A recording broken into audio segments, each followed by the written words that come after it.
हाथरस भगदड़ कांड में यूपी में सियासत गर्म, अखिलेश का सीएम योगी पर हमला, सरकार अपनी जिम्मेदारी से भागना चाहती है। हाथरस भगदड़ मामले में यूपी में सियासत गर्म हुई है। समाजवादी पार्टी के अध्यक्ष अखिलेश यादव ने उत्तर प्रदेश के मुख्यमंत्री द्वारा हाथरस भगदड़ कांड में साजिश की आशंका जताए जाने पर प्रतिक्रिया देते हुए कहा कि घटना में षड्यंत्र तो नहीं हो सकता, मगर यह साजिश जरूर हो सकती है कि सरकार इस मामले पर अपनी जिम्मेदारी से भागना चाहती है। दरअसल मुख्यमंत्री ने कल हाथरस में एक प्रेस कॉन्फ्रेंस में भगदड़ कांड मामले में साजिश की आशंका जताए जाने के सवाल पर सपा प्रमुख ने कहा, देखिए, इसमें साजिश तो नहीं हो सकती।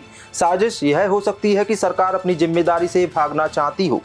गौरतलब है कि मुख्यमंत्री ने प्रेस कॉन्फ्रेंस में घटना में साजिश की तरफ इशारा करते हुए कहा था, यह हादसा था या कोई साजिश, और अगर साजिश थी तो इसमें किसका हाथ है। इन सभी पहलुओं को जानने के लिए हम न्यायिक जांच भी कराएंगे, जो उच्च न्यायालय के सेवानिवृत्त न्यायाधीश की अध्यक्षता में की जाएगी। सपा प्रमुख ने कहा, मीडिया के कैमरे में जो तस्वीरें हैं उन्हीं को देखकर सरकार कोई निर्णय ले। असली मुद्दा यह है कि प्रशासन और सरकार की जिम्मेदारी थी। अब घटना हो गई तब अधिकारी पहुंचे, उन्हें पहले क्यों नहीं भेजा कि वहां पर इतने लोग इकट्ठा ना हो जाए। प्रशासन की क्या जिम्मेदारी बनती थी? सरकार अपनी जिम्मेदारी से भाग नहीं सकती। उन्होंने यह भी कहा कि हाथरस भगदड़ कांड में इलाज न मिलने की वजह से भी बहुत से लोगों की जान चली गई। सपा प्रमुख ने स्वास्थ्य मंत्री पाठक पर भी गंभीर आरोप लगाए हैं। पूर्वोत्तर राज्यों में भारी बारिश से बाढ़, काजीरंगा नेशनल पार्क में 17 जानवर डूबे। देश में मानसून मेहरबान है और हर तरफ बरसात हो रही है। देश के पूर्वोत्तर राज्यों में भारी बारिश जारी है। मणिपुर, अरुणाचल प्रदेश और असम बाढ़ की चपेट में है। इन राज्यों में सेना रेस्क्यू अभियान चलाया रही है। असम का काजीरंगा नेशनल पार्क बाढ़ में डूब गया है। पानी में डूबने से एक गैंडे के बच्चे और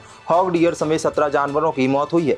हालांकि अब तक 72 को बचाया जा चुका है। भारी बारिश की वजह से असम में 29 जिलों में 16,25,000 से अधिक लोगों की बाढ़ की चपेट में है। बाढ़ में पानी में डूबने से कल 8 लोगों की मौत हुई। सोनितपुर, शिवसागर और गोलाघाट में 3 और लोगों की पानी में बह जाने की आशंका है। राज्य में बाढ़, लैंडस्लाइड और तूफान में जान गंवाने वालों की कुल संख्या 56 हो गई है। वहीं बिहार की सीवान में सारण जिले में कल एक दिन में 6 पुल ढह गए।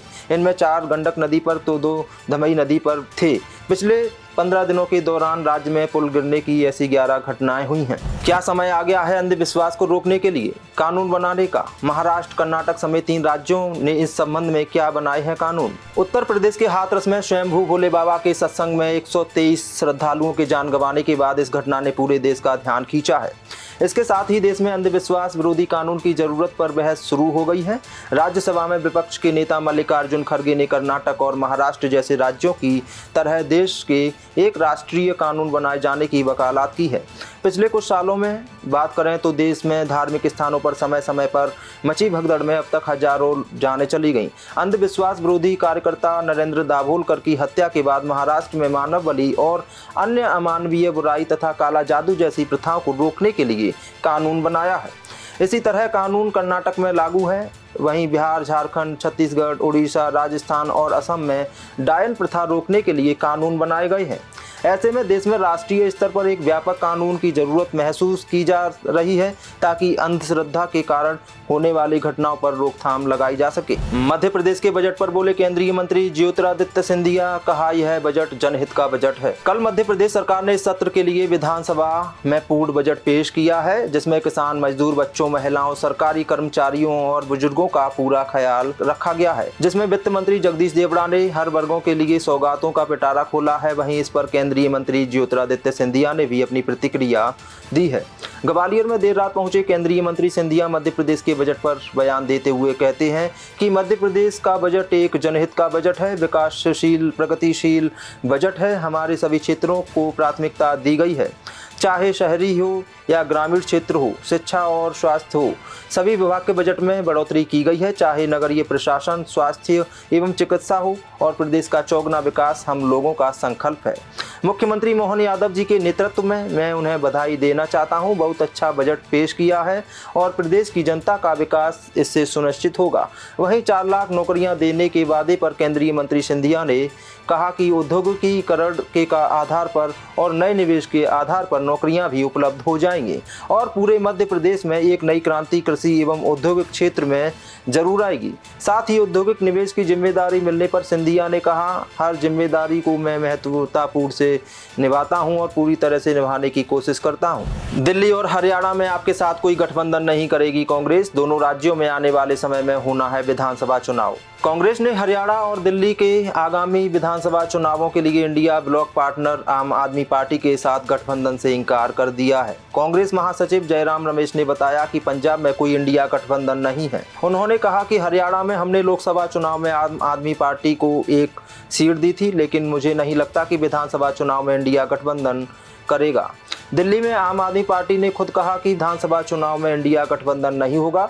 रमेश ने कहा, दिल्ली और हरियाणा में गठबंधन की कोई गुंजाइश नहीं है। झारखंड, हरियाणा और महाराष्ट्र में इस साल के अंत में चुनाव होने हैं, जबकि दिल्ली में विधानसभा चुनाव अगले साल की शुरुआत में होंगे। पिछले महीने दिल्ली के मंत्री और आप नेता गोपाल राय ने स्पष्ट कर दिया था कि कांग्रेस के साथ पार्टी का गठबंधन केवल लोकसभा चुनाव के लिए है। उन्होंने कहा कि इंडिया ब्लॉक केवल लोकसभा चुनाव लड़ने के लिए था, कोई पार्टियों ने मिलकर चुनाव लड़ा था और वह भी इसका हिस्सा था। फिलहाल दिल्ली विधानसभा चुनाव के लिए कोई गठबंधन नहीं है। दिल्ली में कांग्रेस और आप ने मिलकर लोकसभा चुनाव लड़ा था। सबसे पुरानी पार्टी ने 3 सीटों पर चुनाव लड़ा था, जबकि आपने 4 सीटों पर चुनाव लड़ा था। हालांकि गठबंधन राजधानी में एक भी सीट जीतने में विफल रहा। कुछ दिन पहले कांग्रेस के एक नेता ने राजधानी में लोकसभा चुनाव में गठबंधन के खराब प्रदर्शन के लिए आपको जिम्मेदार ठहराया था। कांग्रेस नेता अभिषेक दत्त ने कहा था कि मेरा मानना है कि अगर हम उनके साथ चुनाव नहीं लड़ते तो चुनाव में कांग्रेस की सीटें बढ़ जाती। एक्साइज घोटाले की वजह से कांग्रेस को लोकसभा चुनाव में नुकसान उठाना पड़ा था। देश दुनिया की सभी खबरें देखने के लिए जुड़े रहिए आचरण न्यूज से। आचरण न्यूज, हर कदम आपके साथ।